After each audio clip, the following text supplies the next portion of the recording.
Measuring a company's performance is important. If something doesn't get measured and reported, then probably nobody in the company will be paying much attention to it.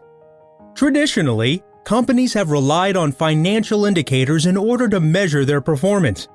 This worked well when most of a company's assets were physical and could be reflected in a company balance sheet, such as machines, buildings, and cash. However, these days, a company's success no longer depends primarily on its physical assets, but more on the less tangible factors such as the loyalty of its customers, the efficiency of its work processes, or the skills of its employees. These important topics don't show up anywhere on the company's financial statements, so we cannot track their progress by just looking at financial performance indicators. That is why Professor Robert Kaplan of Harvard Business School and management consultant David Norton developed the Balanced Scorecard. They argued that, just as a pilot relies on more than one measure in order to fly a plane, managers need a broad set of performance indicators to lead a company towards success. In the Balanced Scorecard, the company vision and strategy are at the center and are surrounded by measures along four perspectives: financial, customer, internal business process, and learning and growth. Let's have a look and see how the Balanced Scorecard works. First, we draw the four dimensions. In the center, we write the vision or mission of the company. Say you run a coffee shop company and your goal is to become the best coffee shop in your city by serving delicious coffee and providing excellent service.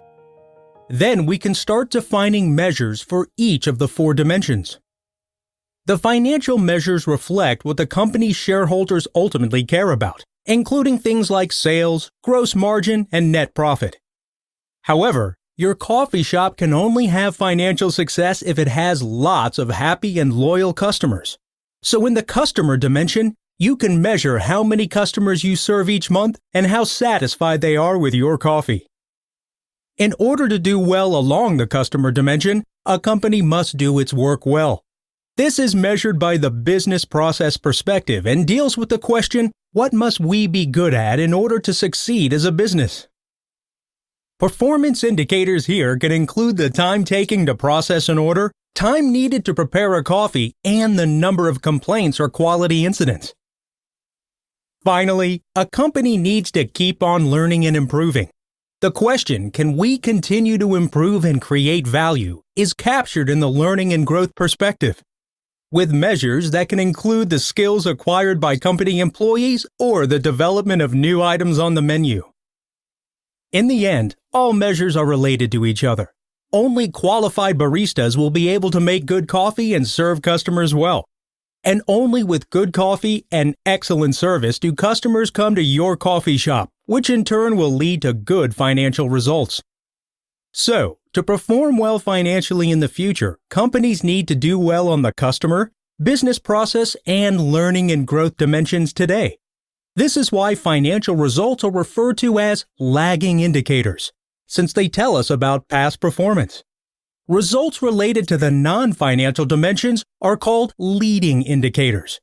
They give us information about future performance and need to be managed today in order to get good financial results tomorrow. The Balanced Scorecard can serve as a performance management system for the entire company. As an example, for the customer dimension of the Balanced Scorecard, say your coffee shop wants to maximize the number of customers and the level of customer satisfaction. It can then set specific targets for each of these goals and define a range of actions in order to reach these goals. Once this is done, the company can use the scorecard to track progress and take any corrective actions that may be needed. In this way, all the actions of a company are aligned with each other and contribute towards reaching its overall goal. Welcome to this whiteboard session on Kotter's 8-step change management process. Kotter, or John Kotter, is one of the biggest change management gurus out there. He has come up with an 8-step model that can help us to embed change effectively in an organization. Let's look at each step. The first one is to create urgency. What he is saying is that managers and leaders must create a compelling case for change. They must make people understand why the change is necessary, and they must inspire people to move from the current state to a future state.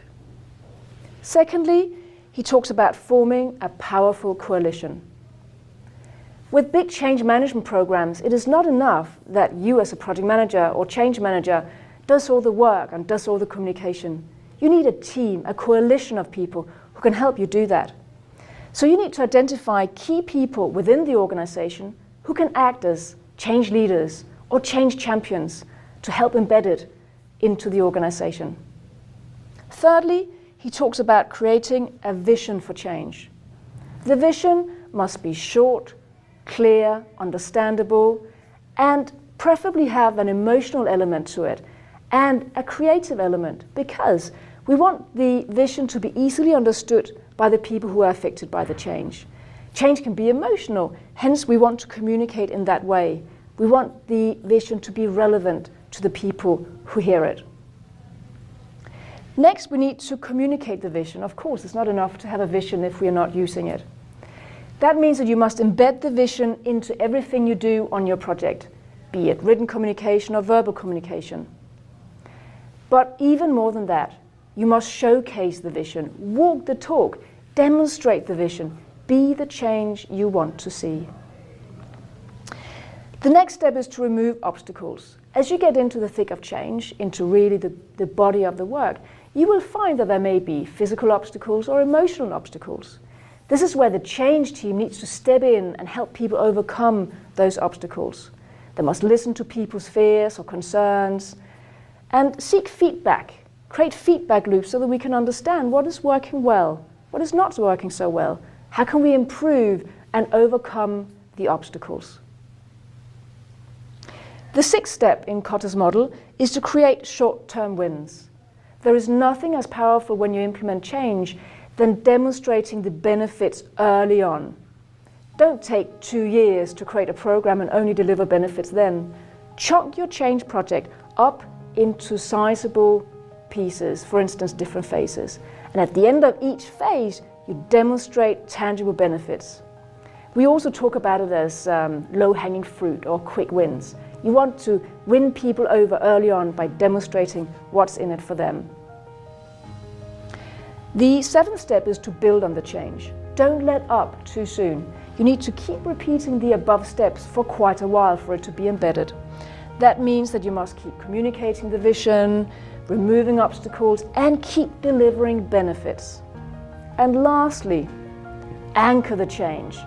You must make sure that the change sticks. That means that you must embed it into organizational procedures, operating models, and into people's day-to-day work.